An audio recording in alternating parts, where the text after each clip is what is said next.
Independent thoughts, independent life. This is Chad Benson. Does anybody know what Columbus actually did? Yeah, in 1492, Columbus got us a day off skew. That's what matters. This is an outrage! This is a violation of our human rights! What the hell is going on? You didn't hear the announcement? They just canceled Columbus Day. We have to come to skew on Monday. Say what? They can't do this! We made plans! Some ass went and convinced the school board that Columbus Day is racist and should be eliminated. Dude, what ass would take away a holiday? Yeah. Why is it a holiday? Well, it's not, Chad. It's Indigenous People Day. Why are any of them holidays? Why? I ask a question. Why? I don't care that people think he's a bad person, which he's... it's so complex when you sit here and you try to explain to people about the entire thing. Because he was the first, I think, to feel retro rage, right? Like... He was the first where it's like, oh, everything's your fault. Climate change, your fault. Political discourse, your fault. Everything was your fault. Screw the fact that you died penniless.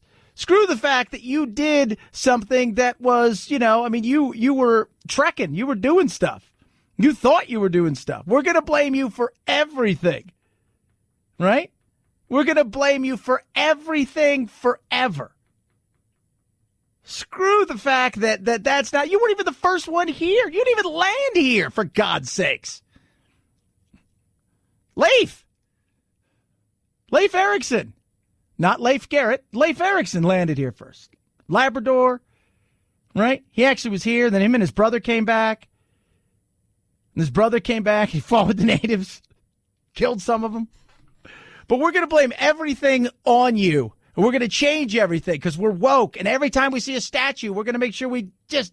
When is everybody going to change their name from Columbus? Get rid of Columbus. It's evil. It's bad. Governor Evers signing an executive order to make Indigenous Peoples Day the second Monday in October, though he downplayed the connection. I'm here to recognize Indigenous people and all they've done for the state of Wisconsin. Recognizing them does no disservice to anybody else. The move has drawn criticism from Milwaukee leaders like Alderman Bob Donovan, who says erasing Columbus Day isn't the best way to honor Indigenous people. Yeah, but people think it is, right? Just erase Columbus Day. He didn't do anything. Look at all the slaves he owned. He never owned a slave. But he killed a bunch of them. He actually adopted one of them, a native, as his son. But he came here and he gave everybody like tuberculosis or something, right? Like I read it somewhere in like the Woke Weekly. No, it's just, well, he landed like, right? He just landed here, right? Like on the Mayflower. No, not even, no, just where are you getting your, I'm just saying, I know that he's a bad guy because he's a cracker. It's just the way it goes with people. Can't even have a normal discussion. I was talking to producer Anthony earlier, and he's like, he was at Starbucks this morning, and he's messing with people. He's like, Happy Indigenous Peoples Day and stuff. And they're like, what? And did you what? And I said something to somebody here joking around who's a news person, and he's like, what? What are you talking about? But still, we got plenty of people that aren't working, taking the day off, right? Like, because we got stuff going on. We got things. We got stuff. Oh, God, this woke world is amazing. It really is. We couldn't get any wokerer. 323-538-2423 at Chad Benson Show is your Twitter. You can tweet at us. Love hearing from you. More crap going on, of course. It's time to get Trump Day, right? We got to get Trump. Got to make sure that Trump knows they're coming for him, which they are. Fiona Hill, somebody else who I guess worked as an ambassador with Russia. As advisor, she's now being grilled on the Hill. Matt Gaetz showed up, and he wouldn't leave because he's not supposed to be in these hearings. But he showed up, and he wouldn't leave. Finally, he's left, and now they can sit here and discuss all these things when it comes to yet impeachment. The problem with this whole process is we don't get to hear some of the substantive things stated in these interviews, particularly things stated by Ambassador Volker, where he said there was no quid pro quo whatsoever. This process that played out is the typical diplomatic process that plays out. Yeah, but here's the thing. We're not hearing anything because whistleblower hasn't gone. Whistleblower wants to answer questions in writing only, right? On top of that, You're bringing in all kinds of people this week. It's going to be more and more people coming in this week. And even Fiona Hill, she was subpoenaed, but she already said voluntarily she'd be there. I mean, this is the stuff you're going to get. This is politics. It's what politics looks like. Politics and impeachment is political. It is political. This weekend, though, I will say, Ted Cruz, right, he was on, Meet the Press or whatever, or Face the Nation, one of those two, and he kind of broke. He said, look, you know what? We shouldn't be asking China for help. And I absolutely agree when it comes to political rights. We shouldn't be asking anybody at all to look into any political rival, period, case closed, end of story. It shouldn't happen. McConnell's being a little tight-lipped. But do I think eventually something is going to take place when it comes to an impeachment vote? I think it will. Will it happen anytime in the near future? I think they're holding back for a little while. I think they want to see if they can get to the point where they feel they have enough of the public support that when they do vote for it, and it does go to the Senate, that it is going to force some people in the Senate that are Republicans to take a hard look at whether or not they should jump ship. If the whistleblower's allegations are turned into an impeachment article, it's imperative that the whistleblower be interviewed in public under oath and cross-examined. Nobody in America goes to jail or has anything done to them without confronting their accuser. So here's what I'm going to insist upon, that the whistleblower, one or two, whatever, they come forward under oath, testify so the public can judge their credibility. If that doesn't happen in the House, I will make sure it happens in the Senate. Yeah, that's Lindsey Graham right there, who's both critical of Trump in the last week or so and supports Trump, critical with the Kurds, and we'll touch on that in a little bit. But, yeah, I mean, he's right. Look, you are saying that Trump did this. You have secondhand knowledge from somebody. But Trump's come out and released the transcripts and the whole 9 yards. Now, people, they want to hear the call to make sure that's exactly what that is. You've got a lot of different things going on there. But they have the right to actually ask you a question, because I think it is fair, because this is a country where we have a right to face our accuser. Now, it doesn't have to be in public, should be behind closed doors. I've always said public is for politics. Behind closed doors is where you get real answers, right? Public is more about the people asking the question than the person answering it. It's about getting your 5 minutes where you spend 4 minutes and 40 seconds rambling on about your allegiance to your party and the truth, and then 20 seconds asking a stupid question that everybody already knows the answer to. That's what ends up happening there. 323-538-2423 at Chad Benson Show is your Twitter. You could tweet at us. The Kurds, it's ugly. I still think this is a massive debacle for the president. I don't care what anybody says. I think it's an absolute debacle for the president. I want to see what he's going to do. Chris Wallace was not thrilled. I am not often or easily shocked here at the anchor chair on Sunday mornings, but I have to say that the conjunction of reports that the Turkish-backed militia are committing atrocities and slaughtering, executing Kurdish civilians and soldiers, the fact that ISIS fighters are escaping, that the president has decided to pull all U.S. forces out of northern Syria and allow the Kurds to make common cause with the Assad regime and Russians, I find that shocking. Yeah, I do too. I think it's an absolute joke. I think what we've done is wrong. We're sending 1,500 troops to Saudi Arabia right now, right? To bolster what's going on there for fear of the oil reserves and the whole 9 yards. We're sending 1,500 there. We pulled out 50, and now he's getting him out even faster. We see what's going on, and now you've got them going, all right, well, we're going to fight with whoever's on our side. So let's figure it out. Let's figure it out who wants to be our pal in this situation. We don't care at this point in time because we are getting absolutely thumped. Kurdish commanders gave America a choice. Either come and help us in our battle with Turkey, impose a no-fly zone, or we're going to look to someone else. And that's exactly what's happened. Right now, we're seeing Syrian regime force rolling in this direction, backed by Russia. And the Kurds here keep telling us they feel betrayed by America, and no one in the region will ever take America's word for it ever again. Ian Pannell, ABC News, on the Syrian-Turkish border. Yeah, and you know what? I don't blame them. Well, Chad, it's no big deal. We need to get out of these endless wars. We're not leaving these places. What do people understand? We're not. We could leave small forces that help with intelligence and somewhat keep us abreast of what's going on there. But we have bases in certain areas that are there we're not leaving. And now what you have is a potential to have how many ISIS fighters? They say 8 to 10,000 and their family members escape and fan out. What do you think happens if they pick up the fight again? Do you think they're all going to go home and go, we learned our lesson, we're not going to do that again? No. They're going to be even more pissed, even more angry, and fan out elsewhere. And what happens if the resurgence starts to grow and all of a sudden ISIS is looking to have that caliphate again, and we still have soldiers all over that region that will be targets? Did we just create a massive mess that we're going to have to go back in later and shed more blood? And now we've lost the people that did so much of the heavy lifting in this. 323-538-2423 at Chad Benson Show is your Twitter. You can tweet at us. A lot of stuff to get to today. You can text the program. Check us out on the Instagram as well. Raycons. Love my earbuds. Jack gets his this weekend. I've got him. He always wants to steal mine. So if you go to buyraycon.com/Chad, you can see how amazing these earbuds are. But you can also see all the people that, like, when they put these together, Ray J is like, all right, here they are.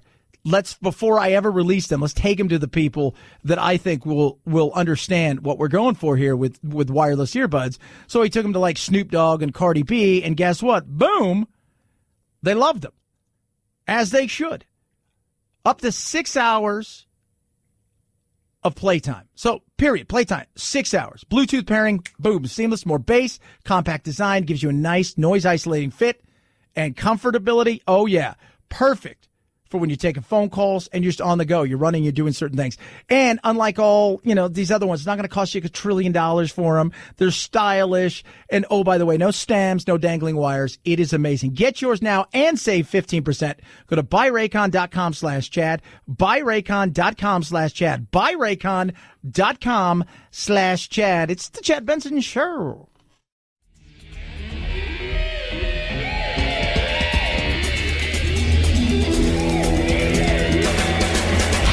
You go, boy. This isn't about right or left. This is just about right and wrong. Right you are, Chad. The Chad Benson Show. The whistleblower, by the way, should absolutely be here to testify in front of us. That's the whistleblower.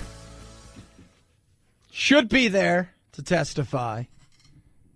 Nobody's testified yet. And I'm curious, what does the whistleblower know that nobody else knows? We've released it. That's the question that, like, people are asking. Like, okay, what else does the whistleblower know? And another person's like come forward kind of as well. It's ridiculous. Either you are or you aren't. Look, in what Trump did to ask foreign governments, joking or not joking, quid pro quo or not, for help investigating Biden and his kid, a rival, is ridiculous.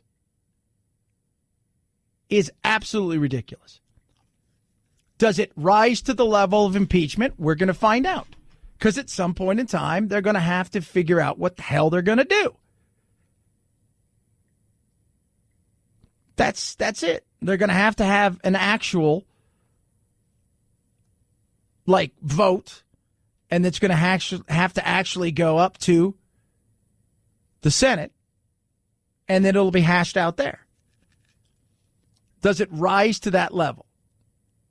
That's what the Senate's going to have to. Do you put party before people is what the left is going to say. You're putting your party above the people and the Constitution. And that's what that's all about. That's what they're going to scream. That's what they're going to yell. But the question is there anything else the whistleblower has? Is the unseen thing that supposedly is the thing that gets you? Well, there's obstruction of this and obstruction of that, and they're going to try that. But does it rise to the level to the point where you're like, oh, is this a missing, minutes on the tape? Right? That's what they're looking for. That you put so much pressure on the Republicans, they got no choice but to go, ugh, we got to get rid of you. Do I think we're there? Nah, not yet. Could we get there one day? It's possible. But are we there now? The answer is not this moment, at least not the way the Republicans feel. When more than 100,000 people in Southern California had to evacuate their homes due to the Saddle Ridge wildfire, they weren't sure what they would return to. I have to tell you, when I left here, I thought for sure we weren't going to come back to no house because we saw the neighbor's tree burning and the winds. We're very lucky. We're very, very fortunate. That's Eva Selsky, one of the homeowners who got the all clear on Saturday to return home. That fire did destroy or damage about 30 buildings in the area. Yeah. Still one of those. I mean, this is the time of the year when the wildfires explode and take off, and we get God knows what, right? You know, up and down in the entire West. I mean, Arizona, California, parts of New Mexico, this is the place where the time of the year and the places around there, because of whether too much rain, lack of rain. You get all of these things that come together, and, you know, California is been hit with massive wildfires, and you're turning off power in certain areas. And this is the new norm potentially. Are you kidding me? And while all that's going on, right, up in Northern California and Southern California, they're like, we didn't turn power off, but it didn't start because it's started by something else. And everything combined with the fact that we're not allowed to do any control burns, the environmentalists jump on you for trying to even clear certain areas. It's a recipe for disaster. Enjoy the $6 gas in some areas already. It's nuts. It is absolutely nuts. Somebody wrote me this weekend and said, I don't care if it goes to $30 a gallon. I'm never leaving the amazing state of California. I'm like, well, that's kind of idiotic, right? Like, so $30 a gallon? I mean, what's your tipping point for gas? 30, 40? Like, where's the point when you say I've had enough? 323-538-2423 at Chad Benson Show is your Twitter. A video causing anger and overreaction. We discuss Chad Benson Show.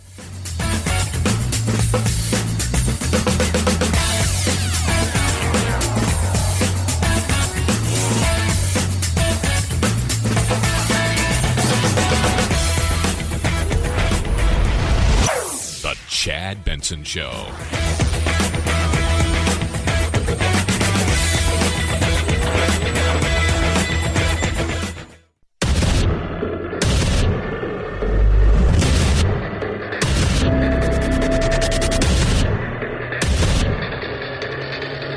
Independent thoughts, independent life. This is Chad Benson. So let me ask you, you and Elizabeth Warren have pretty close to identical positions on the big issues. What do you say to those who say that they would pick her because she's 8 years younger than you, she didn't just come through this, didn't just have a heart attack, and look, in the positions, you're pretty much the same? Well, look, every American is going to make his or her own choice about the candidate that they want. And Elizabeth Warren has been a friend of mine for some 25 years. And I think she is a very, very good senator. But there are differences between Elizabeth and myself. Elizabeth, I think, as you know, has said that she is a capitalist through her bones. What? That absolutely helps her. If you're sitting around and you're saying to yourself, and you're on the left side of the aisle, and you're thinking to yourself, I'm not going to vote for Trump. I want nothing to do with Trump, right? So that's where you are. But Biden is middle of the road-ish. Buttigieg is too young. Everybody else is pandering. And Elizabeth Warren may be it, but my fear is she's going where Bernie's going, and you have Bernie come out and said, no, she's not. She's a capitalist through and through. And if you go back and look at her history, she is a capitalist through and through. As she's gotten older, as the world's become more woke, she has shifted. Guys, I'm shifting. That's what I'm doing. That's what they did in those days. Like that she does, but the reality is she has been a capitalist. She's been very moderate throughout her time. Only since she came on the scene where she started to go further left because, well, it played better, especially for the cameras, has she gathered more and more of the wokeness, if you will. But Bernie's always been Bernie. And everybody says the same thing, that when you talk to people who are huge Trump supporters or big Republicans, don't even say a word. Just play their stuff, right? Play their stuff. Whatever soundbite they have, whatever, town hall they're at, play their stuff. That alone is going to scare a lot of people, including some conservative Democrats out there, right, who are fine with unions and collective bargaining and all of this stuff, but they don't want to kill capitalism and turn it over to the state or to the federal government. And they're looking for that candidate, and they're like, I don't see that here. I think the situation today that we face in this country of the greed and the corruption that is existing in Washington, that is existing at the corporate elite level, where you have massive amounts of price fixing going on in the drug companies, where we're the only major country on earth not to guarantee health care to all people, where we have right now, as we speak, in the fossil fuel industry, you got companies making billions of dollars a year in profit. Doing what? Oh, by the way, they're destroying the planet. So they're destroying the planet. They're making billions of dollars. And as we all know, billions is bad. Money is bad. Money is evil. I love it when government talks about how bad money is, in particular the likes of Bernie Sanders and others who talk about it and at the same time need it for all of their programs and want it more than you realize. They're as greedy as anybody else. They are. I don't care what anybody says. We need more revenue. It's not revenue. Companies make revenue. You take. Companies don't take. They don't automatically say, you've got to give me X amount of dollars of your paycheck or else. No. They do. They do. And I think business as usual and doing it the old-fashioned way is not good enough. It's not regulation now. What we need is, in fact, I don't want to get people too nervous, we need a political revolution. I am, I believe, the only candidate who's going to say to the ruling class of this country, the corporate elite, enough with your greed and with your corruption. We need real change in this country. He's going to bring it. He's bringing that real change. He is. He addressed his health as well. Says he's not going to campaign as hard, but he was out campaigning everybody. But this weekend, if you saw some of the candidates anywhere, including Elizabeth Warren, she's running around and she's like sprinting from place to place. She's doing all kinds of stuff to try to show, look, he's 8 years older than me, but look how fit I am. He just had a heart attack and I am just running around doing my stuff. He wants a revolution. A revolution! 323-538-2423. At Chad Benson Show is your Twitter. You could tweet at me. I love hearing from every single one of you. This right here is so amazing. And I'll tell you why. Because I think it broke a barrier that some people are saying is like landing a person on the moon. We've just seen an incredible example of human endurance and athletics. Moments ago, a Kenyan distance runner became the first person to run a marathon in less than 2 hours' time. Eliud Kipchoge finished the race in Vienna in 1 hour, 59 minutes, and 40 seconds. Wow, that smashes the previous world record, which was his own, by about 1 minute and 40 seconds. However, it was an unofficial marathon, meaning that it will not be recognized by the sport's governing body because that race was not an open competition. Yeah, so what it was about is essentially, and it's freakish. I mean, we're talking about like 5 minute mile. He came close before in a regular open race. He was 25 seconds over the 2 hour mark. But Nike's has basically thrown out there a bunch of money and said, essentially, somebody break this, and here's a bunch of money for you, if somebody can do it. But this being broken, though, I don't think it's all about mind. Roger Bannister broke the 4 minute mile. Remember that? Like, it was like, oh, my God, can somebody do? Once he did that, it just kept falling after that, because for years, nobody said, you just can't do it. Like, you basically die. You try to get to a certain point and you pass a level, your heart's going to explode, you're going to die. It's just impossible to do. Humans can't do that, but then humans did. And once it happened once, everybody's like, well, wait a minute, I can do it. So now that this happened, I think somebody will break it for real. And one of the things here, this race there was 36 pacemakers, which means 36 people were essentially helping him keep the pace at a certain level. And that's what was so, but still, the fact is, it shows it can be done. And that's amazing. Imagine running like a 4-minute mile is insane, right? But people do it all the time. But think about running 26.2 miles, right? So you're running basically 26 miles at just over a 5-mile-an-hour pace. Is insane. But now that it's broke, you watch what happened. This thing's going to start falling left, right, and center. 323-538-2423. At Chad Benson Show is your Twitter. You can tweet at us. Imagine this. You're a vegan. And you end up having meat because your friends play a prank. Seriously, like a woman who's been vegan for 10 years. She called the cops on her friends who fooled her into eating chicken nuggets as a prank. She posted the story on Reddit, which was met with mixed results. And some people are saying she overacted here. You know, what's your opinion? Don't the police have more important things to do, like solving crimes?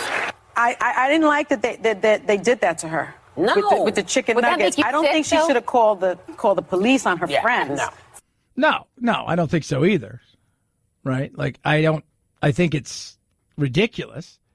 In saying that, like, what do you do if you're a cop and you show up? Right? So you're a cop, you show up, and you're like, why'd you guys call us? We heard there's an issue. Oh, okay, well, hold on a second.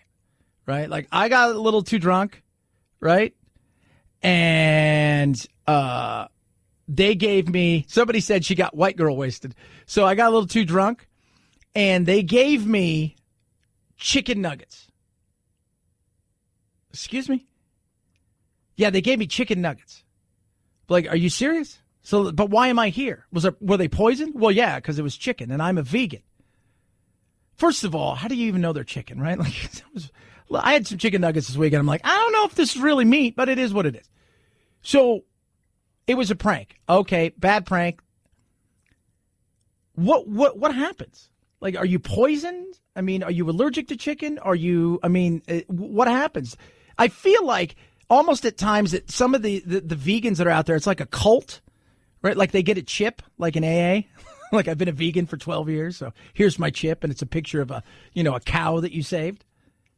I don't know why you would do that. First of all, I wouldn't do that to any of my friends, right? Like, I may joke, it wasn't really meat. But that in itself, like, were your friends drunk, right? Because once your friends are drunk and you're drunk, everybody kind of loses the plot. But the fact that you called the police, again, they have nothing better to do. I like bacon. I know I'm not supposed to. I know it's the scum of the earth. I like the bacon. I want the bacon. You don't have to eat it. I don't ask you to eat what I eat. But I don't want you telling me I got to eat that. Because that's all. I don't care. Some people might feel that I'm a little hangry. Maybe I am. Because I haven't had any pork. So I had to eat this vegetable-grown grass. Yeah, it's gross. I like bacon. There's a great part with Nick Offerman. I think it was in Parks or Rec or whatever, where he goes to the store, and he's a comedic actor, and they have vegan bacon.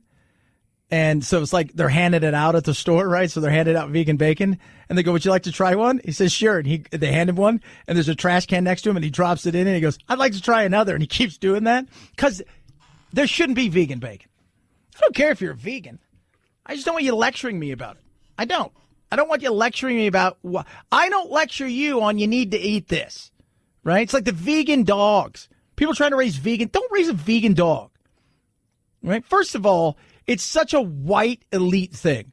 My dog's vegan, right? I used to have people, when I worked in the reptile industry, they would come in and they would purchase animals and they would want to make them vegan. And these are animals that aren't vegan. They're nature. Nature eats other nature. It's what happened. I remember this. It was just insane. This hippy-dippy couple buys an absolutely gorgeous lizard. It was an Argus monitor, which is this like sand goanna, as they would call them in Australia and stuff. It's just gorgeous thing. And they had a great setup for it and everything. And about 3 months later, they brought it back, and you could see how starving it was. And its tail was it was emaciated, and you could see its hips, and that's not a good thing in the reptile world. And we're like, what the hell happened? What's wrong with it? It's sick. Well, what are you feeding it? I'm like, it doesn't eat that. It doesn't eat that stuff. And we took out a couple mice, and it destroyed those things like you could not believe. Just stop it. People are so weird. It's just so weird. It's a cult. It is. Bacon people should be cults, too, but still. I'd rather be in that cult. 323-538-2423 at Chad Benson Show is your Twitter. Took an amazing nap yesterday on my MyPillow mattress topper, and my MyPillow, I was out like a light. It was awesome. I needed it. I absolutely need it. MyPillow is incredible. The inventor and CEO of MyPillow, Mike Lindell, wants to get back to you, my listeners. And what he's offering is an opportunity to get massive discounts. I'm talking about deep discounts on every single thing they have. So what you do is you go to MyPillow.com, you click on the new radio listener special, and it includes big discounts on MyPillows, mattress toppers, bed sheets, and so much more. And for a limited time, take advantage of their buy one, get one free offer for the MyPillows. That's right. Buy one MyPillow, get another one absolutely free. All you have to do is use promo code Benson. Remember, products come with a 60-day money-back guarantee, a 10-year warranty. All you have to do is go to MyPillow.com, click on the new radio listener tab, enter promo code Benson, get all these massive discounts, and take advantage of the buy one, get one free. MyPillow.com, promo code Benson. MyPillow.com, promo code Benson. It's the Chad Benson Show.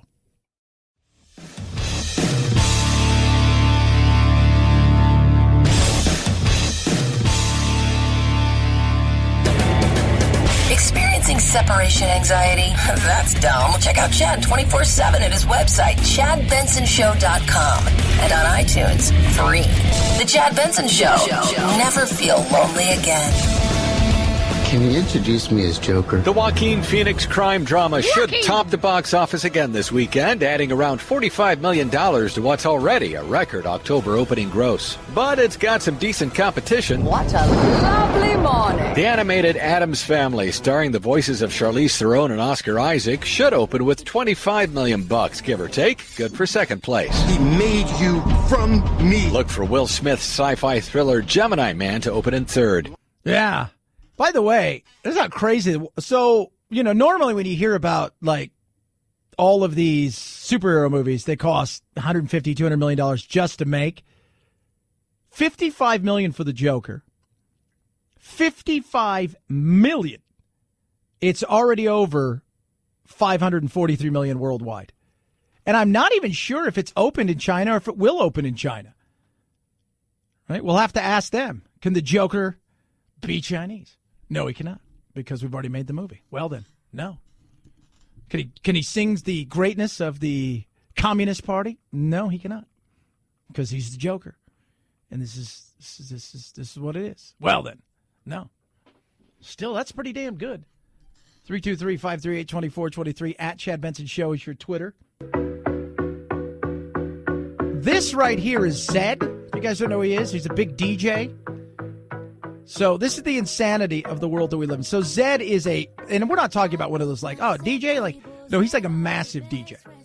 Like, getting paid $1 million a night, kind of spinning. Everybody wants to work with him. He's been banned from China because he liked the South Park tweet. Think about that. He didn't say anything. He didn't do anything. He liked the South Park tweet about what they did and how they took on the Chinese thing in their episode Banned in China. He liked it. They said, sorry, you can't do this anymore. You can't come here anymore. You've been banned. Oh, kids, they're fun, aren't they? They're trying to take over the world, and they're using our money to do it. I just want to point that out. 323-538-2423 at Chad Benson Show is your Twitter. Let's see if this is you. You. Are you at the breaking point when it comes to work? Are you there? Over the course of just 1 week, the average employee will complain about their boss for 31 minutes, complain about their job in general for 2 hours and 45 minutes, lose at least 5 hours of sleep a week because of their jobs. Is this you? Interesting. Here are the top 10 reasons adults complain about their job as follows. Number 10, dissatisfaction with one career's path. 9, difficult client. 8, excessive amount of work compared to other employees. You know who you are out there. Man, I ain't got to do this. They don't. Long working hours, number 7. Number 6, company culture. 5, the work itself. It sucks. I don't like doing it. 4, the work colleagues. I don't like my colleagues. They're awful. I like mine. I love my job. I got none of this. Number 3, pay rate. That's fair, right? That's fair. Number 2, lack of recognition. People want to be recognized. Bosses, I'm telling you, an attaboy every now and then, or an attagirl, or an attathey, it'll help you out. And number 1, an excessive workload. I'm doing too much. I'm spending too much time. It's taking away from my personal life. Those are the top 10 reasons adults complain about their jobs. Is that you? 323-538-2423 at Chad Benson Show is both your Instagram and your Twitter. Happy Columbus Indigenous People Day. Chad Benson Show.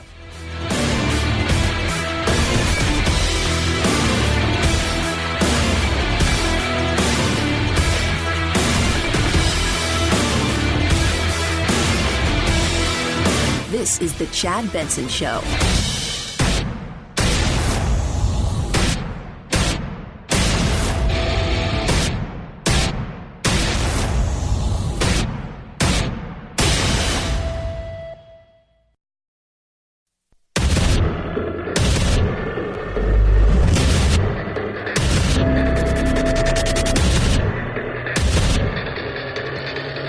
Independent thoughts, independent life. This is Chad Benson. President Erdogan reached out and requested the call. And President Trump communicated to him very clearly that the United States of America wants Turkey to stop the invasion, to implement an immediate ceasefire, and to begin to negotiate with Kurdish forces in Syria to bring an end to the violence. Now, that right there is Mike Pence. If you don't know what his voice sounds like, that's the Vice President of the United States. You know, they have 50 of our nukes. They've been there a while, but you guys understand that. Part of the whole thing with NATO is essentially our nukes keep a lot of other countries safe, right? But, I mean, I don't care what anybody says. This was not planned well. You could try to spin it however you want. Well, there's a person on Fox who said this was the most ingenious thing in the history of the world. Trump's coming out today and saying, and I talk like that because that's the way some of these people, I feel like they talk to me. You just don't understand because you're an idiot. No, this was not planned well. I don't care. I don't care what anybody says. It was, to me, it feels like a big fail. Now, he says he's going to come after him. He says he's going to do something big. He says he's going to destroy them economically. We shall see if that does or doesn't happen. But Pence is heading there. President Trump reiterated his offer to mediate and arbitrate a negotiation between Syrian Defense Forces and the Turkish military. And the president has directed me and Robert O'Brien to lead a delegation to Turkey in the immediate future to begin discussions and negotiations to bring the bloodshed to an end. Is that going to happen? I mean, today, I mean, you get all these crazy things like ABC, by the way, they posted like a video. It was like, it was stuff that was happening in Kentucky, not Syria. Although I did say that it's kind of the same, just like one has more trailer parks. Oh my God, Chad. And Mitch McConnell. Oh, Chad. It's not very nice. But this is not a good look. I don't care what anybody says. It isn't a good look. It is an ugly look. And now the question is, you've said you're going to do some stuff. You said you're going to come hard. What exactly does that mean? The president announcing the Turkish sanctions on Twitter, saying he's ready to destroy Turkey's economy if Turkish leaders continue down what he calls a dangerous and destructive path. The only specific economic punishment announced, raising steel tariffs back to 50%, and that he'll immediately stop negotiating a $100 billion trade deal with Turkey. That Turkish invasion comes as the president said he was pulling troops out of northern Syria. So that's what you're doing right there. That's your thing. That's your jam. That's what you're going to do. That's your jam thing right there. That's what that is. I don't know if that's going to destroy him. And remember what he said is, you put any sanctions on us, I'm going to open up the floodgates and allow 3.5 million refugees to head over into other parts of Europe. They're probably going, oh, wait a minute here. What have we done? Yeah, this is not good. I don't care what anybody says. This is not a good look. This was not thought out. I don't think he sat around the table. But, Chad, he's pulling it. Those 50 soldiers probably want to go. How do you know they're coming home? It's not like, hey, guys, guess what? It's over. You guys all got to go home. No, they're going to be put elsewhere. They're going to be moved first to South Syria, to a base there, and then eventually they're going to go off to other bases in the Middle East. We're also adding 1,500 soldiers to Saudi Arabia to hopefully kind of detour, let's detour any thought of you guys doing anything else over here, Iran or whoever. I just don't think this is a good look. I don't care what anybody says. Maybe it turns out to be a stroke of genius, and I'll come on the show and go, this was great. Or maybe, just maybe, 6, 8, 10,000 ISIS fighters are going to be back out on the battlefield, throwing down in different places on different continents, and we're having to battle this thing over again, the next president. We're never leaving this area. I just want people to understand, we're not going anywhere. We're not. We're not going anywhere. We're going to have bases all over the Middle East and other parts of the world. We're not leaving anywhere. Now, we could take that down to a very small group, but as far as having nobody there, no, you're fooling yourselves. It's just not happening. It doesn't mean we have to be in endless wars, and I'm fine with getting out. I think we could reduce our footprint in a lot of places. Be very strategic. But this wasn't strategic. This, I think, is going to be a mess. 323-538-2423. At Chad Benson Show is your Twitter. You could tweet at us. Bernie, tomorrow night, will be on stage, was asked about his health yesterday, because people do have questions about his health. So how are you feeling? Are you ready for the debate? You ready to get back out there? I am. I'm feeling very well. Look forward to the debate. And look forward to getting back to a very vigorous campaign. Are your doctors okay with that? Well, let me be very clear and backtrack and tell you that probably there's nobody who has run a more vigorous campaign than I did. And we're talking about 3 or 4 rallies a day and town meetings and so forth and so on. But I think after a short period of time, we'll probably be able to return to them. Not the first day back. No, but you're going to be up there tomorrow night, and people are going to ask the question. You're 78 years old or young. I was more worried about Biden than you. In saying that, people are coming. And tomorrow night, this is going to be brought up at some point in time. Somebody's going to ask the question. Somebody's going to have a snide remark. It is going to happen. That's the reality of that. And over the weekend, while they didn't say it, they showed it. A lot of the candidates running around and literally running everywhere, including, the leader. I just am so excited to be here.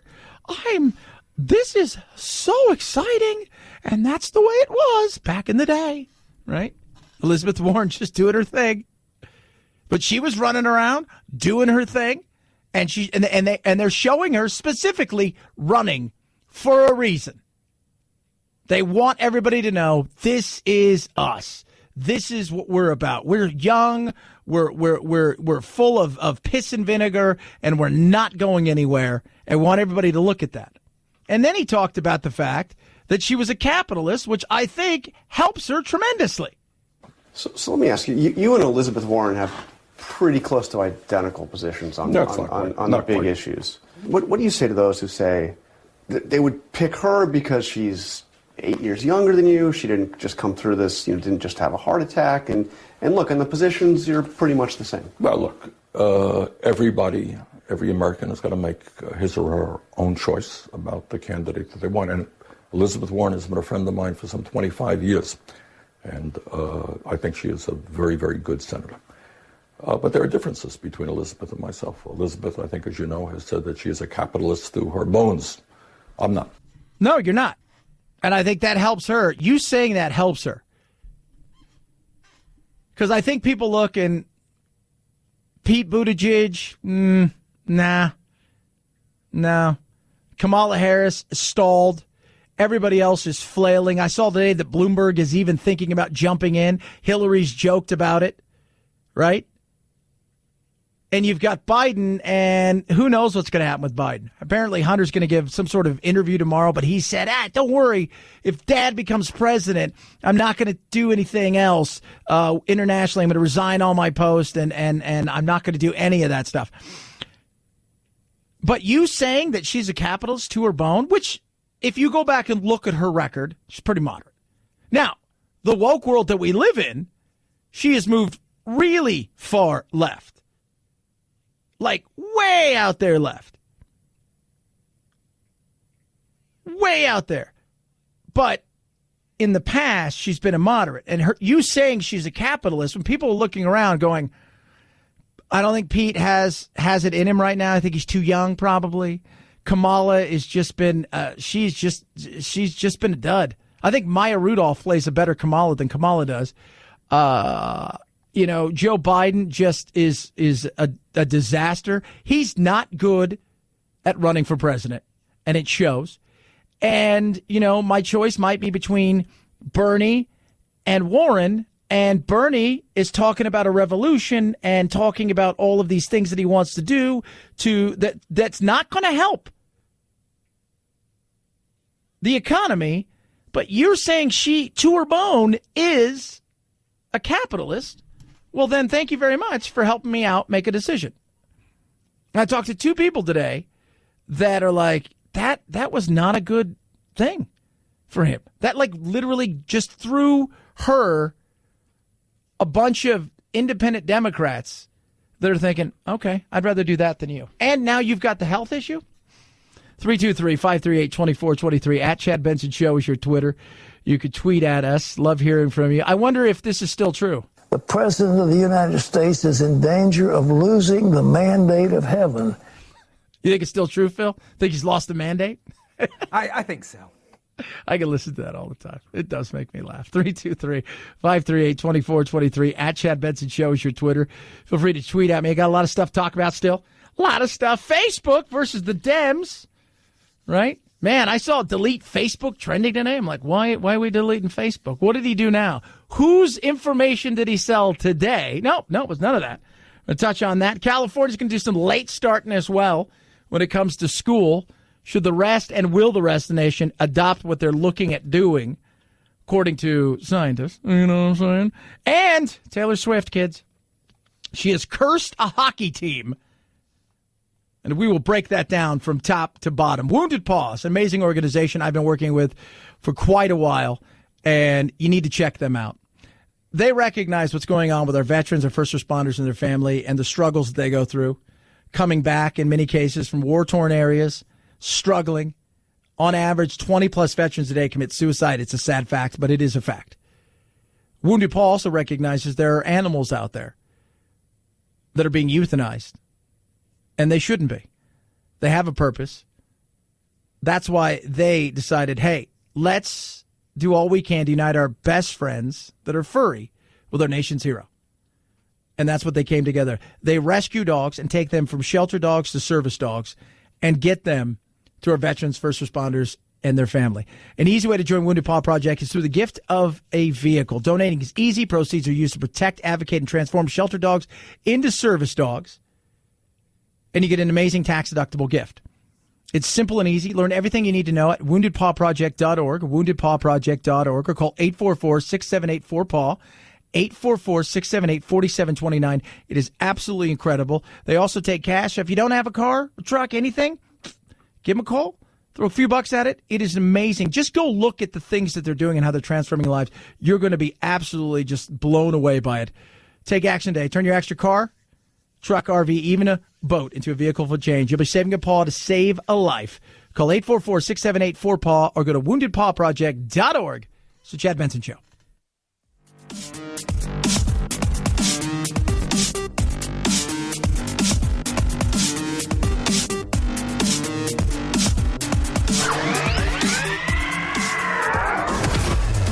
The Chad Benson Show, the only place so far that the Mueller investigation hasn't deep probed for collusion. Redacted! Redacted! Stay tuned.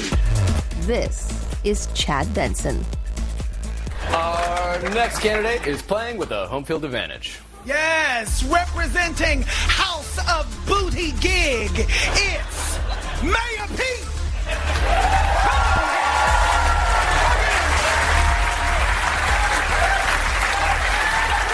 Thank you very much. Thank you. I went to Harvard, but they don't teach you where to put your arms.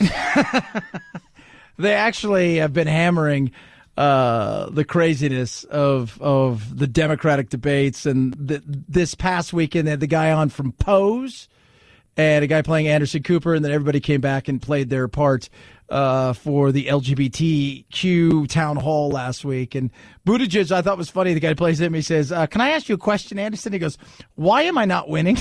Everything I say seems to make sense, and I just would like to know why I'm not winning. Because you're not woke enough. Remember, you got to promise the world. You're like somebody who comes in and somebody says, like, you're Elizabeth Warren. Guys, I'm going to tell you what I'm going to do. We're going to knock them out of the park. That's what we're going to do. That's what happened back then. I was fired for being pregnant, even though I've said that I didn't get fired for being pregnant, but I'm giving you everything. Right? You got to say just insane stuff. That's what gets you noticed. Right? It's like that video that's out there that everybody's freaking out about. And apparently it's not funny, according to Kathy Griffin and our crack news team here of producer Phil says, Chad, Kathy Griffin has spoken. That video is not funny. No, it's not funny. It's stupid. It is. It's absolutely stupid. And Trump and them are just like, they didn't do it. Some weird organization that is cuckoo for Cocoa Puffs that happens to love Trump, who held something at Doral, did it. But it's not a good look. It's not. And everybody said, well, what about Kathy Griffin? Look what she did. I'm like, yeah, look what she did. But she did it. Trump didn't do this. Somebody else did. And I still stood up for Kathy because comics take chances. It was something stupid she did. I didn't think she deserved all of the backlash, and everybody turned their back on Destroyer just because that's the cancel culture we like. You got to find out which side of the cancel culture you're on so you can cancel that culture. And people went after her. And I'm a free speech person. Again, the whole free speech thing, it eludes a lot of people. Did I like it? No. Did I condemn what she did? I said it was stupid. But I don't think she's out to kill the president. And comics and people will sometimes overstep the line. People burn Obama in effigy. I thought it was wrong. I thought it was absolutely horrible, and it was disgraceful. And I said it. Because it needs to be said. In saying that, Trump didn't do this video. Some other weird organization did. And they're saying, well, it was somebody who didn't, they got the video and they put it up and it wasn't authorized, and they'll come up with some baloney. 323-538-2423 at Chad Benson Show is your Twitter. You can tweet at me. Love hearing from you guys. Text the program. Check out the Instagram as well. Of course, remember to go to thechadshow.com. Grab your podcast. If you miss any part of the show, it is the Chad Benson Show.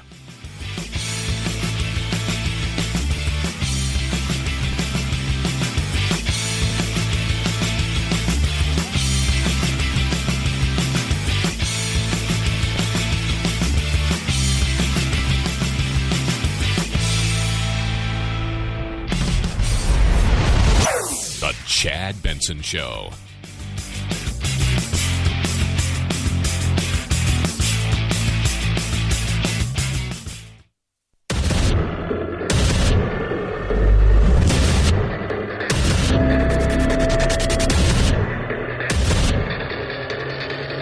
Independent thoughts, independent life. This is Chad Benson. It all began after a concerned neighbor noticed her front door was open and called a police non-emergency line asking for a welfare check. Body camera footage shows the responding officer walking through a gate to the back of the house, then turning toward the window and shouting a command. Put your hands up! Show me your hands! within seconds firing one deadly shot through the window. The woman, Tatiana Jefferson, died at the scene. Police saying the officer, quote, perceived a threat. Yes, and this is a very interesting situation and an awful situation. Officer heads over, gets essentially a well check, right? Like, we can't reach this person, right? This person we've called them, we can't get a hold of them, and could you please go over and see if this person's okay? It happens, right? Sometimes people are out of town. Sometimes people have done something. They committed suicide, or they're sick, or they've fallen, or something of that nature, or something's happened to them. And a lot of times it's just, we didn't hear from you for a few days, and maybe you're just off the grid relaxing, and it's no big deal. He goes over, looks in, heads around the back, sees her through the window, shoots. Pretty much that's it. He's a white officer. It's Fort Worth, Texas. She's a black female. You have a situation here, again, where an officer that's white kills somebody who is black, just coming off the Amber Geiger situation. People are asking the questions, what the hell's going on in Texas when it comes to shootings? This is a police department that has been mentioned. There's been 10 incidents like this, 10 police officer involved shootings in the last 6 months, which is more than most nations after years and years. Yeah. So now what? Well, the family spoke today, as did the mayor, trying to calm people. They want an investigation, as they should have a full investigation from top to bottom in this. We expect to hear is that this officer is immediately terminated and that they're recusing themselves from the investigation, that they've asked for an outside department to come in and take over investigating not only this officer's actions, but the department's practices.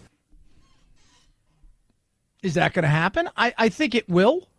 I think they're going to have an outside independent counsel come in and people that are going to investigate this thing independently, worried that this could become something big, this could inflame. I've seen it. Do I think I know what happens? No. Did I think I don't know who this guy is. Does anybody know who the police officer is? And we know who she is, but does anybody? It's a bad thing. It's a horrible situation that took place. And it should be discussed. It should be talked. But this is where everybody wants to jump into a situation where we want to have our opinion on this right now. We want to demonize and or celebrate something. And we don't want to let the facts and the truth come out, because that's silly. That's ridiculous. Right? That's because this is the world that we live in nowadays. The world we live in is screw facts. Let's just come out with something. We'll say it. This is what we want. We don't know the entire thing that took place. We're going to take bits and pieces of something, whether it's the impeachment of Trump and what's going on now, or this or anything else. This is what I saw. And sometimes it is easy. But a lot of times there's so many other things that go into this. Could this guy have just been an awful officer? Not a bad person, but just bad at his job? It's possible. He's a little bit more Barney Fife, right? Than TJ Hooker. That's possible. Could he be a racist? Absolutely possible. Could he have thought in his mind through the screen after walking up and seeing the door open and the house looked like it's there was stuff all over the ground, like maybe it ransacked and he went around because he didn't know that maybe he thought somebody was in the house? That's all possible too. Could this just be a tragic accident? Again, all possible. But when you have race, when you have police, when you have all of these things in this day and age, what we get is a chance for everybody to come out and scream and yell and point fingers. And instead of letting things actually come out in the way that they should, which was facts. Here are the facts. This is what we found after we did our investigation. This is what it is. Instead, we just go and we scream and yell at each other and over each other. We demand justice for Tatiana through an independent, thorough, and transparent process. I'm good with that. Transparency is a wonderful thing, and we should have that, and they should get that. And if you're the officer, again, this is what happened. You killed somebody. Why you killed somebody, only you know. Did you panic? Are you really a racist? Did you think that maybe somebody was in the house and that somebody had gone through and ransacked the house and that they were potentially still inside there? Don't know. But we're going to come out today. We're going to say, well, it's because the police officers are nothing but racist and they're all bad individuals. And this is what it is. And you and I both know that's not true. Yes, there are bad cops in many ways. There are cops who are using the badge to get over on people and use that power. And there are other cops who are just kind of bad at their job. Not bad people, just not good at their job. And then a majority of them are damn good at their job, which is a tough job. You know it, and I know it. 323-538-2423 at Chad Benson Show. That's your Twitter. Feel free to tweet at me. Yes, more and more things going on with Trump. We've got the impeachment inquiry. We've got a former advisor, Fiona Hill, to Russia, who is currently being talked to today. I don't even know what that's about at this point in time because it's all behind closed doors. When you're interviewing people who are around the president, political supporters of the president, you don't want them to be able to look at each other's testimony in order to coordinate testimony. These are a group of people who have shown that they have no problem whatsoever lying if they think it serves their interest. And so you don't want to give them the opportunity to look at what they are saying and therefore coordinate their story. So that's what you don't want that, according to them. And so there you go. So we're going to do everything behind closed door. Matt Gaetz showed up today. Matt Gaetz is from Florida, as a congressperson. He showed up, and his whole thing was, I want to know what's going on. I want to see what's happening here. I want to see what the word is. He's not on any of the committees, so they told him he had to go. He threw a little fit. Eventually, he left. Grandstanding again. Whistleblower still out there, hasn't testified, but, you know, people have already made up their minds. That's just it. Very few people out there are undecided in this, at least based on what we have right now. And even at that point, I asked the question last week. If you're on the right and you're MAGA, you're a CAG, you're keeping America great, you're 100% behind Trump, it does not matter what they have. You're never going to believe it. Ever. Right? Doesn't matter what they have. And on the other side of the aisle, if you thought he should have been impeached from jump, from the day that he was elected, you were hoping for impeachment, you were praying for it. If they have nothing, you're going to blame it on Mitch McConnell and everybody else, and you're going to say it's all a bunch of lies, and I can't believe he got away with it. It's very few people that are going, well, let's just see what's out there.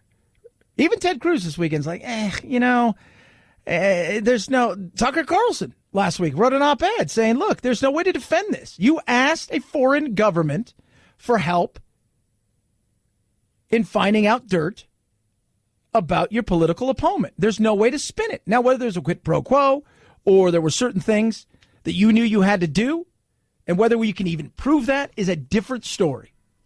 But that's the reality. And then today... Trump's got a new issue with this video that's out, which is essentially a group that met at Doral. It's like it's like one of these like First American group. I don't want to use whoever the hell they are because I don't care. But they met at Doral, which is one of his resorts, and they played a video that's like 3 minutes long or whatever, and it's the scene from The Kingsman, which is a great movie, where they're playing Freebird. It's the first one. Colin Firth goes into the church. He's looking around, and then that's all of a sudden when everybody gets into this huge fight, and it's ultra violent, and Trump's head is superimposed on Colin Firth's head, and the battle goes on, and he's shooting people, and most of these people are either they have, like, Bernie's head is superimposed on somebody.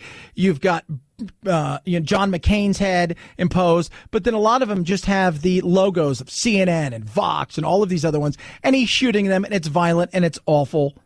Trump came out and condemned it, as he should. But even the New York Times today is like, well, Trump didn't do the video. Somebody else did. You can't blame Trump for everything. It's nuts. But having to come and condemn a video that somebody played at your resort, and automatically it's your fault. 323-538-2423 at Chad Benson Show is your Twitter.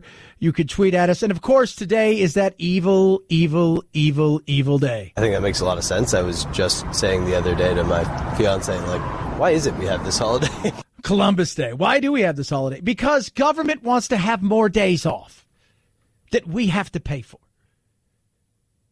And everybody blames Columbus for everything. You're a bad person. You're the reason there's global warming. You're the reason there's this. You're the reason that... I don't know anything about it because it just sounds like something good to scream and yell. Right? Yeah, he's this reason. He's that reason. He's the reason he's communism. He's the reason he's socialism. He's the reason capitalism. It's all his fault. You're the reason... I will blame you for this. You're the reason that federal employees have a day off. I will blame you on that, even though it wasn't your doing. And if you go back and you look and you read a bit about it, and he it was because of him. He didn't even own a slave. He died penniless. He adopted an indigenous boy as his son. Right? I mean, people just blame because it's easy to do. Oh, white privilege, you're evil, you're bad. And then they go and they do that, and it's just an easy thing for people to do. Never really understanding the context because we try you in today's world based on what it was like to live back then. So even people in modern society are paying the price for things they did 3, 4, 5 years ago. So imagine those many years ago. How much trouble you're in. 323-538-2423 at Chad Benson Show, Twitter. MyPillow's amazing. You guys have helped support the show because you've been people who've gone out and said, hey, you know what? I've tried that MyPillow because of you, Chad. And guess what? The ones out there that haven't, or the people that are like, I'd like to get more. Let me tell you something. Mike Lindell is doing something amazing. Let's get back to the listeners. And he's doing it with huge, deep discounts on all MyPillow products. So if you got a MyPillow.com, so you go there right now, and there's a new listener special. You click on it, type in code Benson. Huge discounts on everything they have. Their sheets, their mattress toppers, their MyPillows, everything. Absolutely everything they have. Huge discounts. And right now they also have a 2-for-1. You buy one MyPillow, get a second one for free. 60-day money-back guarantee. Boom. 10-year warranty. It's simple and easy. Go to MyPillow.com. Save big now. Go to the new radio listener tab. Click on it. Type in Benson. Get all these deep discounts. See the amazing things they have. A little thing goes a long way when you're talking about your sleep and what it will do for you. MyPillow.com. MyPillow.com. Promo code Benson. Save big now. Chad Benson Show.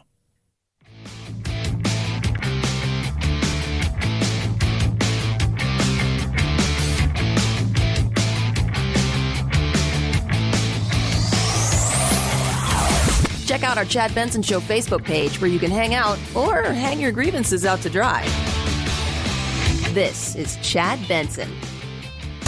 There was a lot of fanfare in 2015 when Staples Center in downtown LA raised a banner to honor Taylor Swift for the most sold-out performances at the venue of any music artist, 16. But since the banner went up, the Los Angeles Kings haven't won a playoff series after winning the Stanley Cup in 2012 and 2014. Fans have called it the curse of Taylor Swift, so at the Kings' home opener over the weekend, her banner was covered. And the Kings, by the way, won the game. Yeah, it's like the Kings dated her, right? Isn't that what happens normally? You go out with Taylor Swift, and then 3 months later, you're being told you're the worst man on earth, and she's got a #1 hit based on the fact that you ruined her life. It's not very nice. I love Tay-Tay. I love Tay-Tay. California's at it again. Get ready, America, for something that could be crazy. Late starts. That's right, late starts. Schools, middle schools, high schools now will have till July 2022 to make it so you basically, the middle school, not before 8 o'clock a class, and then high school, not before 8:30. Which, to me, I look at this and I'm thinking to myself, well, what about the parents who have issues getting, like, they work early? Got to get their kids there. You're still going to be dropping your kid off at the same time, right? Like, hey, remember when you had class at like 7:30? Well, now you got class at 8:15. Have fun hanging out. Some people are excited. Some people, not so much. But, you know, this is happening. It seems to work for my kids. My two older ones went to the same school, and they did really well, and they're in college now, and they're thriving. Well, they go late. Because what they're saying, and I love it, too. Like, somebody described it. One of these wacky, lunatic, like, Democrats who come out with this crazy stuff in California that's, oh, my God, this is an epidemic. This is the health care and health crisis epidemic. I'm like, of starting school at 7:40. I don't even know what time they start school nowadays.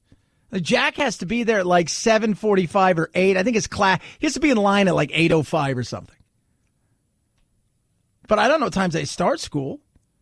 Like, you know, because you have zero period, which they say this will not affect. So if you got zero period, you could still go to that, which is like, those are people who care. They're like, put in effort.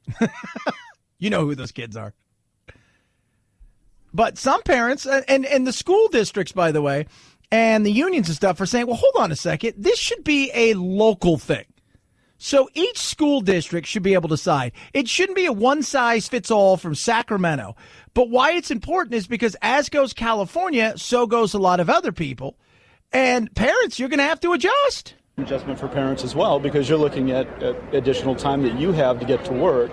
And it's already a pain with rush hour and everything else. So it'll be difficult. Yeah, but it's okay, though, because we up here have decided that it's all good. And because of that, 323-538-2423 at Chad Benson Show is your Twitter. Feel free to tweet at me. I love when they call everything everything is an epidemic. Like vaping is an epidemic. And then you go and you read all this crap about vaping, and you're like, hold on a second. It's like everybody they talk to is altering the vape thing and putting other things in there. So, you know, but no, it's an epidemic. It's not an epidemic. It's poor judgment, which is an epidemic.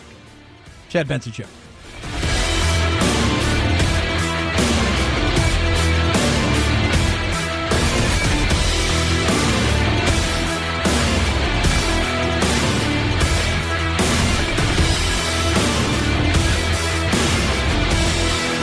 This is the Chad Benson Show.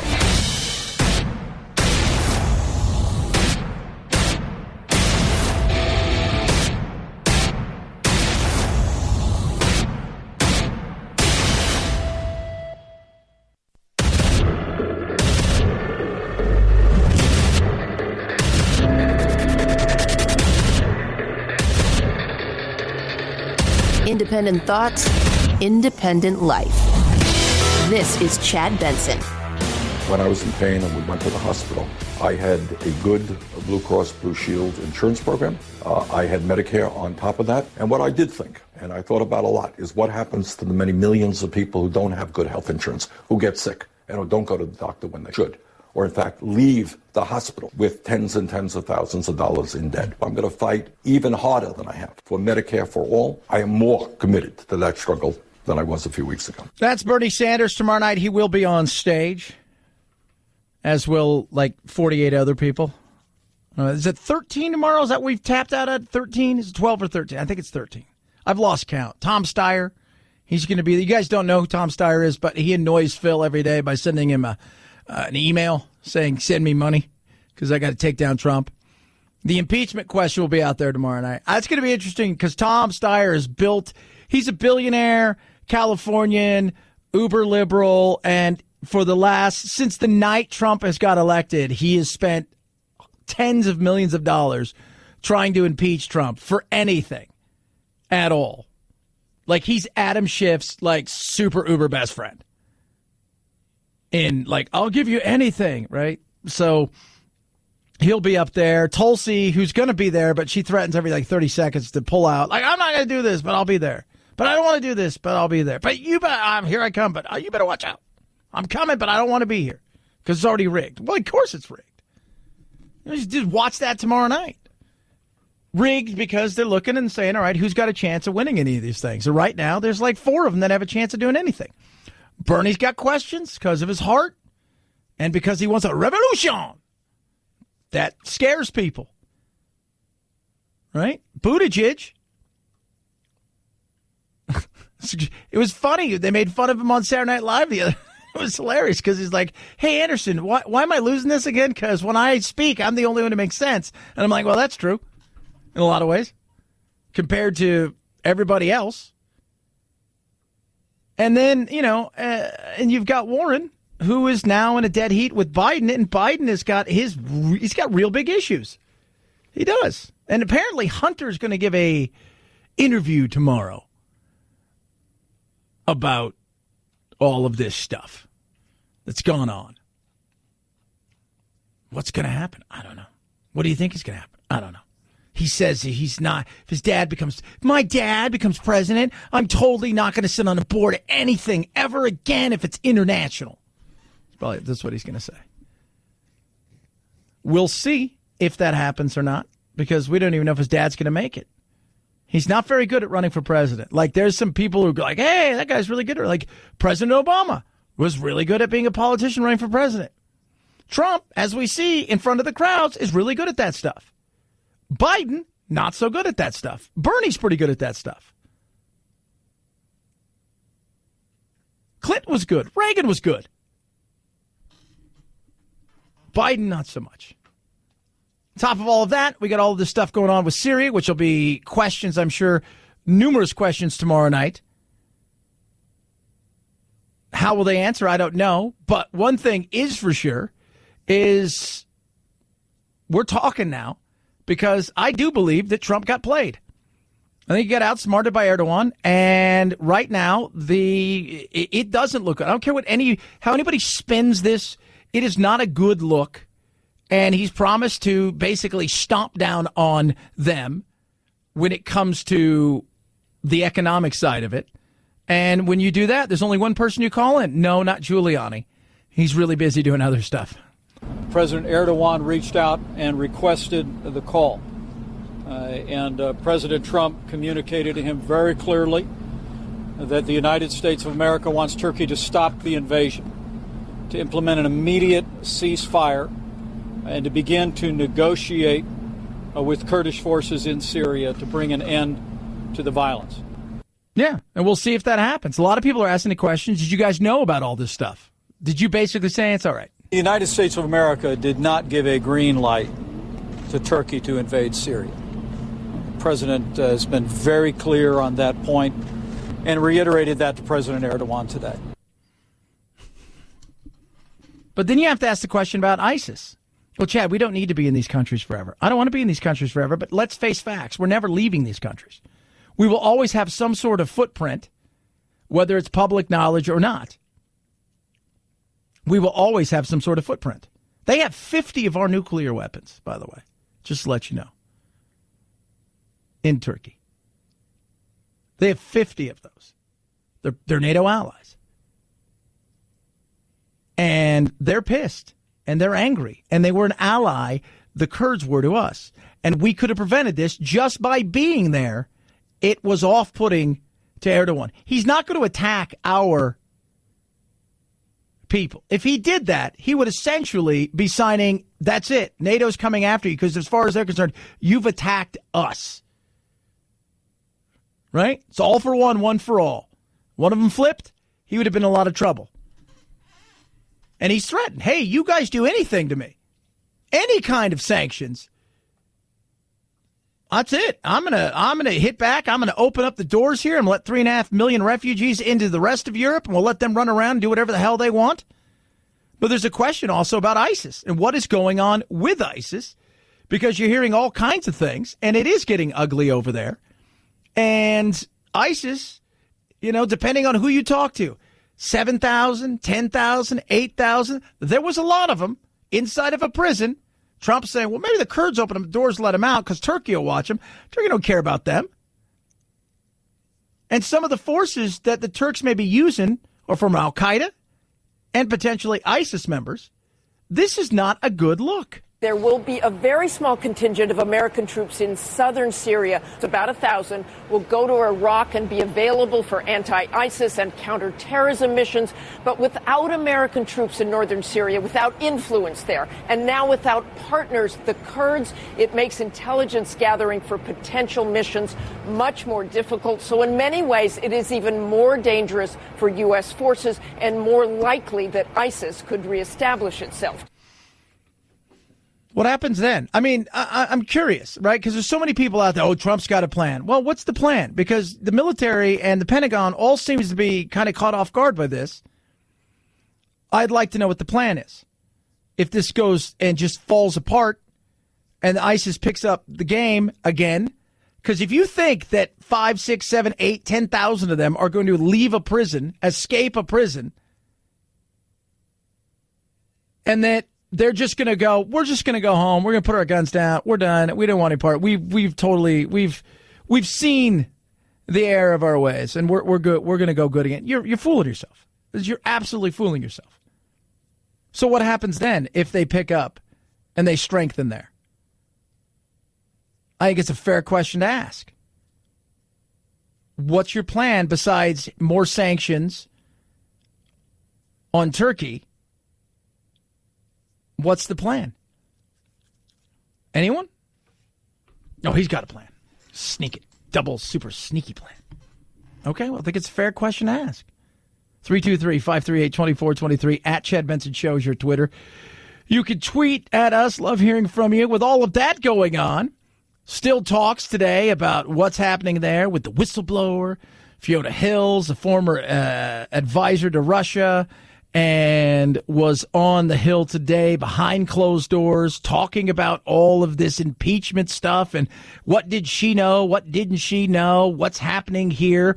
It's going to be interesting as we move forward. And tomorrow night, I'm sure this is going to be a very big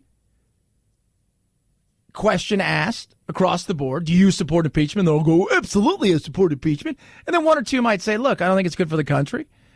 And I understand the process, but it's not good. And a lot of voters have soured to the idea. They're not, looking for this. And the Democrats have. And I've said this over and over again. What I've seen, I don't like, but it doesn't rise to impeachment. I think asking, even Ted Cruz this weekend's like, you cannot ask a foreign government to help you investigate a political rival. You just can't do it. It is not a good look. Does it rise to the level of impeachment? Probably not, and you're not going to get it at this moment in time based on all of this stuff that we know. But it's another one of those situations where they're on to something else when it comes to impeachment, and this is what they've become all about. And even though they may be doing other things, not like Mitch is passing anything, as far as people are concerned, Nancy and all of them have spent their entire, by the time, next year rolls around, their entire 2 years in power doing what? Just trying to impeach Trump. And that's a win for Trump. When you're interviewing people who are around the president, political supporters of the president, you don't want them to be able to look at each other's testimony in order to coordinate testimony. These are a group of people who have shown that they have no problem whatsoever lying if they think it serves their interest. And so you don't want to give them the opportunity to look at what they are saying and therefore coordinate their story. Which is what a lot of people think, that, Trump and everybody's got a hold of all of these people and tried to get them all on the same page, And so this lady's in there today, and because it's behind closed doors, so you don't know what's happening. All right. But I know one thing, not a lot of stuff's been really leaked today that's been, damaging and destructive. So that's got to be good, because anything that could potentially damage the president in public, is leaked within like 30 seconds. So you really haven't heard a ton. But we'll see. Again, we'll see. This is what they have made their 2020 all about. Impeaching Trump. And if we absolutely positively have to, will run somebody next year. But if we can impeach him right now, because we know that whoever we run next year is going to beat Mike Pence, if that who ends up being the nominee. But we're going to try this first. But you tried it already before. Yeah, but we're going to try it again. Okay. 323-538-2423 at Chad Benson Show's your Twitter. You could tweet at us. Love hearing from you. AMAC, Association of Mature American Citizens, the fastest growing over 50 organization in the country. Out there working on your behalf. They're going out and they're putting up the good fight against so many different organizations and people who have special interest in things like open borders and, well, it's not open borders. Well, it is when you're like, we're not going to criminally prosecute. We're going to give them everything we want, and we're not going to actually have a border, but we're not calling it open borders. No, they want common sense immigration reform. You know what else they want? They want to make sure you worked hard your entire life and you got Medicare right there, and they want to make sure it's still there. Same thing with Social Security, that it's solvent. That's what AMAC does. On top of that, they get amazing, incredible benefits. Retail, restaurant, hotel, travel, food discounts. Discounts to things like movie tickets, up to 50% off of those. Same thing with amusement parks. You name it, they've got it. And right now, they're offering you the opportunity to join for free. It's 1 year free. It's simple and easy. Go to amac.us/chat or call 888-355-1617. That's 888-355-1617 or amac.us/Chad. It's 1 year free. It's on me. AMAC is better, better for you, better for America. What's trending? Chad Benson Show.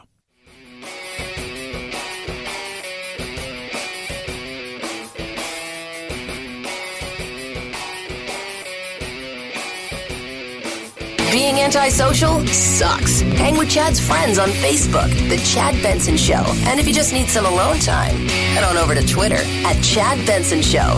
Either way, we can't wait to meet the real you. 5, 4, 3, 2, 1, 0, ignition, liftoff.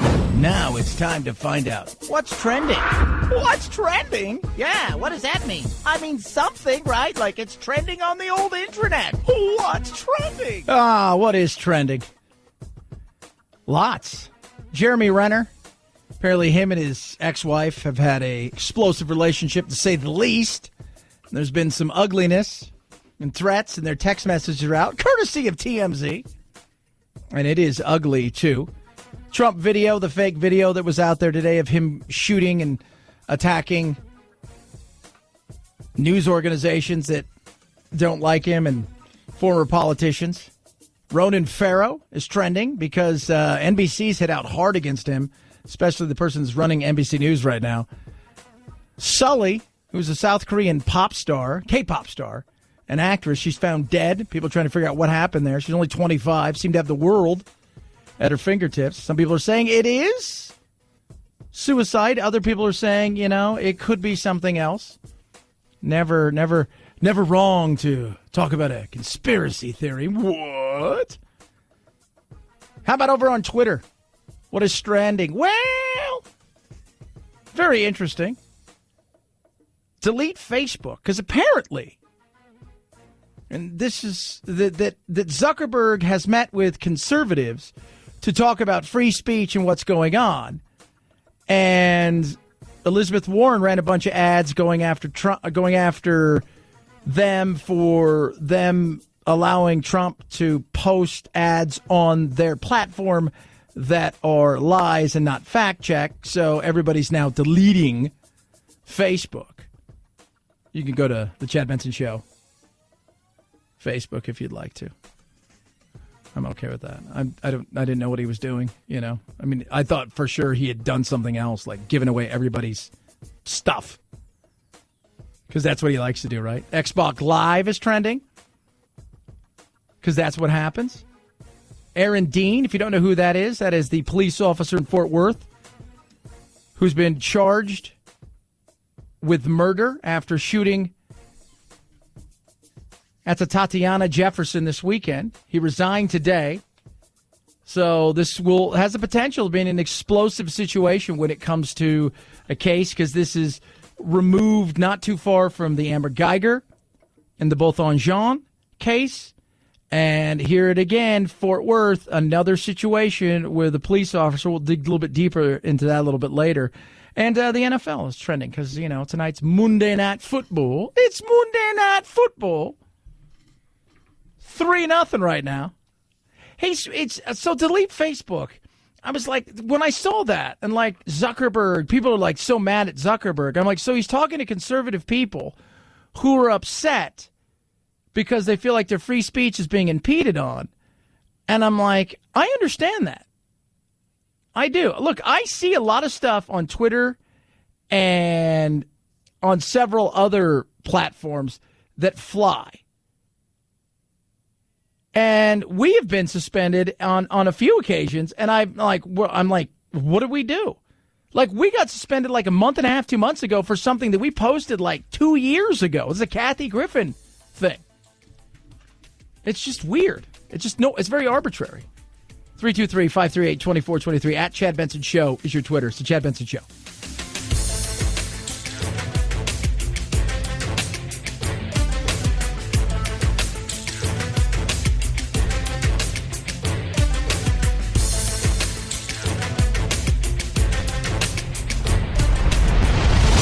The Chad Benson Show.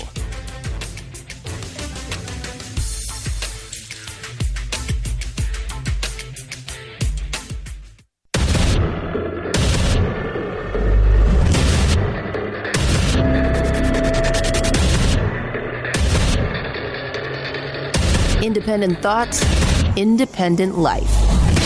This is Chad Benson.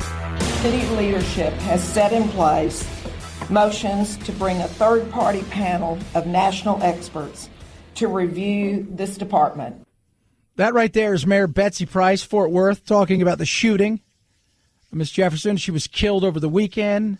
Cop did a well check, saw her through the window, shot her and killed her. People want to know what's up with the officer. This is Chief Ed Krause. My intent was to meet with him today to terminate his employment with the Fort Worth Police Department. However, the officer tendered his resignation this morning before we met. So he has already resigned, and now it's going to be a situation where race will be brought into it. You've got a white officer. You have a black woman shot. There's no other way about it. In this day and age, there is nothing else. I mean, this is what it is. We don't know all of it. And by it, I mean the circumstance of why he fired. Did he really perceive a threat? Was he terrified? Did he get spooked by somebody standing there? We don't know why he did it. But it's done. And the family wants answers. To Atiana's family, it's unacceptable. There is nothing that could justify what happened on Saturday morning. Nothing. No. Even if it is a oops moment, the money's not going to bring her back. What took place will live with them. It's just, even if it was no more than he panicked, he saw somebody, he thought somebody was in the house. For whatever reason, he suspected that maybe something had happened inside the house and that there could be somebody there, and he panicked. That's it. Even if it was that, nothing is going to bring her back at all. Is there more to the story? I'm sure there is. But he has now resigned, and now they're going to have a third-party independent outside of the Fort Worth Police Department come in and look. I'm sure there could potentially be federal charges, civil rights violations. All of that stuff will be looked at. This on the heels of Amber Geiger and both on Jean and what took place there. And just less than 2 weeks since then, you've had her convicted and sentenced, and the star witness was murdered. So there's some tension. 323-538-2423 at Chad Benson Show is your Twitter. We move from that shooting to this shooting. Rochelle and Juwan Rapley say their younger brother, Roosevelt Rapley, was the second of 10 siblings killed by gunfire. I still don't believe it. Like, at the end of the day, I don't believe my brother is dead. It ain't kicked in yet. And they're furious about how it happened. At the end of the day, that's not right. Police say a Dollar General clerk shot and killed 23-year-old Roosevelt, who showed a gun and demanded cash Wednesday. So they're mad because their brother was killed by a Dollar General clerk because he came in to rob the place. He brandished the gun. He showed it to several people inside that were customers. He was wanted in questioning for several other dollar store robberies. So he wanders into a store. Think about this for a second. He goes into a store. He's got a firearm. He threatens people, waves it around, points it at people, demands cash.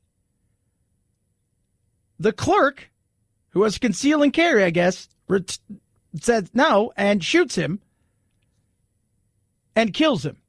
Brother and sister are pissed. Witnesses indicated that the weapon was brandished and pointed at employees. He got some responsibility, but not all. But they say that still doesn't warrant the clerk's actions. Right and wrong is wrong. That was wrong for that clerk to shoot my brother in the chest. Yes, he's robbing y'all. Oh, well. No, oh, well does not count. Your brother is going into a place with a gun, robbing someplace. Oh, well doesn't count. It doesn't. He doesn't know who he is, right? He doesn't understand any of this. The person who's there is like, okay, I'm going to defend myself. Why? Because there's been several of these robberies. I have the right to defend myself. And you act like this is part of his job. Like if he was to put down, what'd you do for the last 7 years? Well, I was a pretty good robber. I was a holdup guy and a lot of things. It's not part of your job. It's not. It's not. Oh well, no big deal. No, that's silly. Just the fact that that's insane to even think that. Oh, well, no biggie. Goodness me. People, you shake your head sometimes. You say, really? That's what you're like, oh, well? I know you're pissed. I know you're angry.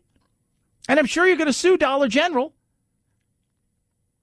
Even though there's video and witnesses, and they'll probably have to settle out of court. But the thought process of, oh, well, you shouldn't have done that.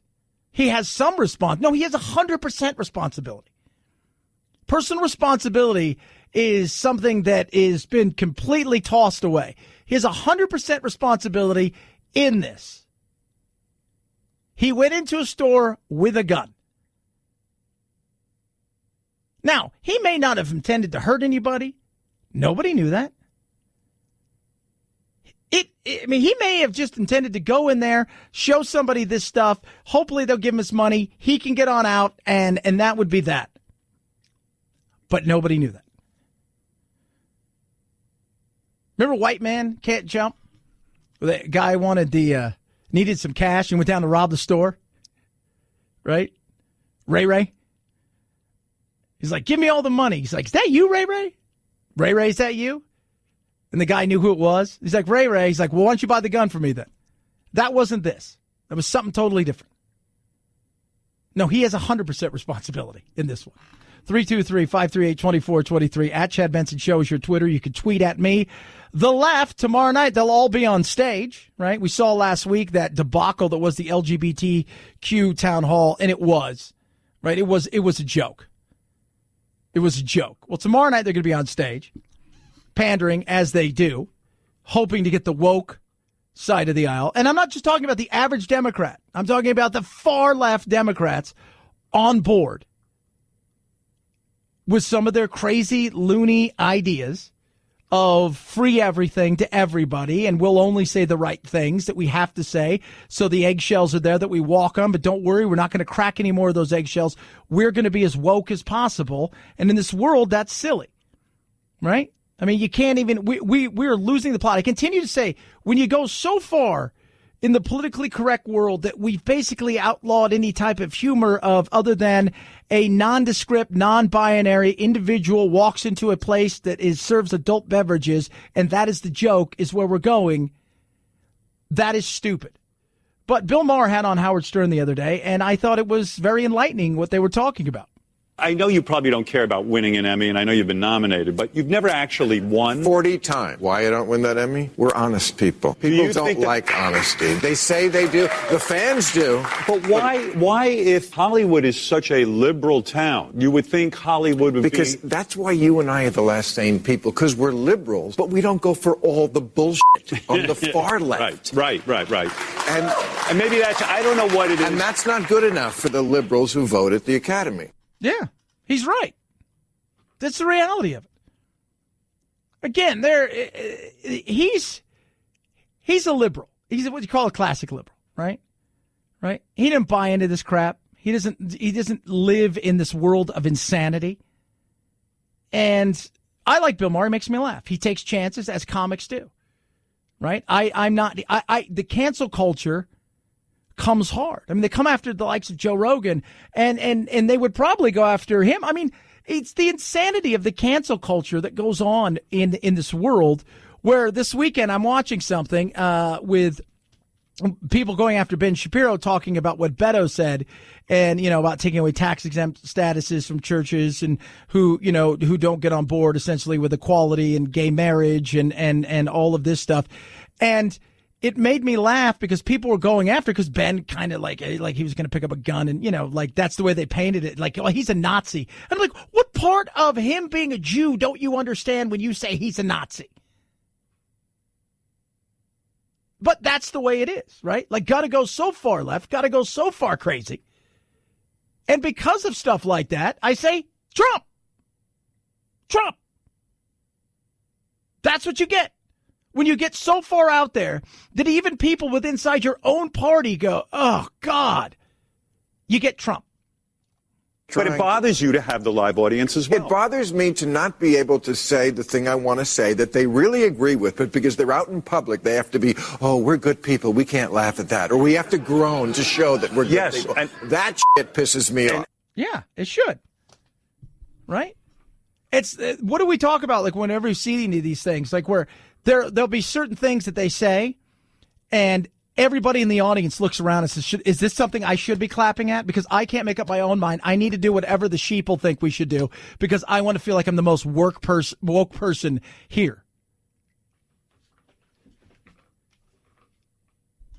Oh, he's right. Oh, he's so right. He is. I get it all the time, too, from both sides of the aisle. Because it's insane. It is it's like today, we're sitting here talking about Christopher Columbus Day. Very few people know anything about Christopher Columbus, right? They just think he came here and just clubbed all the indigenous people and just dropped off a bunch of white people, and away he went. They know nothing of what took place. We act as if these people are some sort of masterminds of science and literature and the arts and knew exactly what they were doing. They're like, well, Christopher, when you head on over there, make sure you do some good stuff and make sure you bring back a bunch of people. He did what? Thought he was looking for China, showed up here. By the way, Leif Erikson, not Leif Garrett, but Leif Erikson showed up first. Probably landed. He landed in Labrador, right? Up in the coast there in Canada. What did he do? Why don't we hate him? Shouldn't we actually super retro hate him? Well, he's Viking. Viking's kind of cool. I don't know why. Christopher Columbus is easy to go after. It's got to be super woke. It's Indigenous People Day. Just, it drives me crazy. Hey, you wore a sombrero. You're a bad human being. Like, really? Is that where we're going? Yes, that's where we're going with this. In everything that we can find. To the point where even now, Spongebob Squarepants perpetuates violence against Indigenous people. And Bikini Bottom is where he lives, and natives are being displaced. Somebody wrote an article, a professor, about that. Someone just soak that up for a second. So SpongeBob, a sea sponge that lives in the bottom of the ocean, is getting rid of indigenous peoples because he's hanging out with a group of people who are making goofy burgers.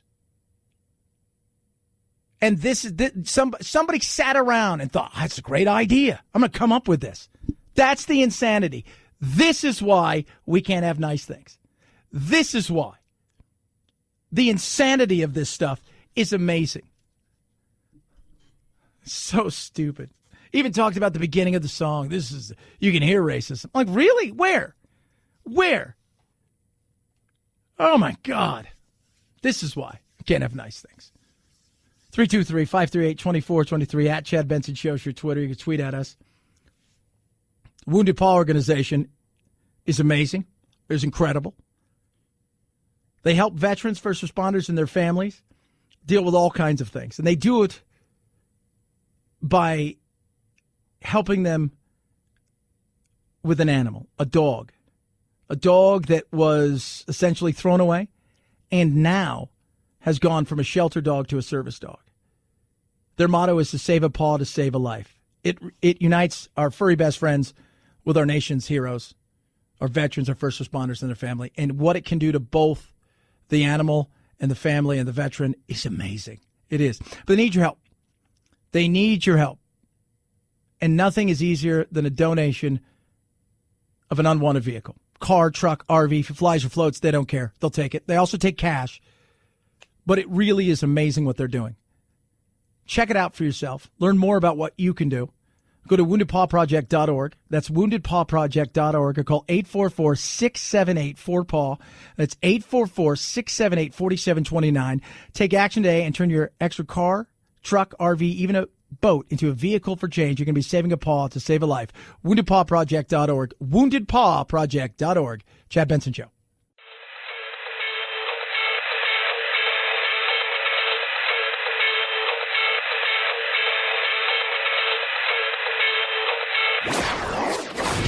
Don't let the Washington Beltway strangle you. This is where the exhausted majority comes to refuel, realign, and reevaluate. This is Chad Benson. At a news conference for his upcoming movie, The Irishman, director Martin Scorsese repeated his controversial stance on Marvel movies. It's not cinema, it's something else. He says theaters are becoming amusement parks, and films like his that focus on story over spectacle are being pushed out of theaters. We shouldn't be invaded by it. And so that's a big issue. That's a big issue. The Irishman will open in theaters next month before moving to Netflix. Yeah, I call BS on that, and I'll tell you why. Because while the movie theaters are becoming kind of spectacles in a lot of way, the reality is that's what you have to do. Sports venues are becoming that way. You're competing with a lot of different things. And just because it doesn't have the story that you like, right, doesn't mean it's not art. It's art in different ways, right? People have gifts in the way that they create things, and I think that's doing a disservice to that. Well, the story's not that. It's pushing us out of the way. You got $150 million to make this movie for Netflix. Did you need 150? Could you made it for 25 or 30? Or did you give all your friends a bunch of big cash? The story is the story. Look, art is subjective. It's different to every single person, right? You go into an art gallery, you look at something and you're like, well, it's tic-tac-toe. Somebody else looks at it and goes, oh my God, that thing is worth $500 million. It's an amazing piece of art. It's telling a story. Art is subjective. Are they as deep as other things? Why can't they be as deep? Because the characters are what?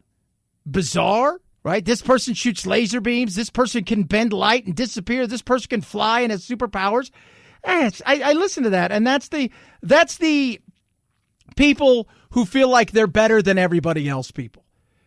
And I think that is not what a lot of people want to hear. And again, you go to theaters nowadays, yeah, they are, in so many ways, a place for attractions. A place to do stuff. You go there, you eat food, you have somebody come deliver it to you. There's games, there's all kinds of things you can do. We're competing with everything. And look at the sports world right now. Why would I want to go to a sporting event when I can sit at home on my television and watch every single game that's going on at the same time, flipping around, doing everything I want in high definition, like I'm almost down on the field?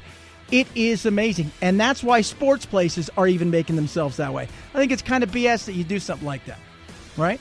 I get you don't like those kind of movies, but I think you're also taking somebody else's art and you're slamming it. 323-538-2423 at Chad Benson Show is your Twitter. Feel free to tweet at me. You can check out thechadshow.com. Grab your podcast right there. So the TuneIn Radio app and many other places. Have yourself a wonderful rest of your Monday. We will do it again, as I say always. Night, Jack.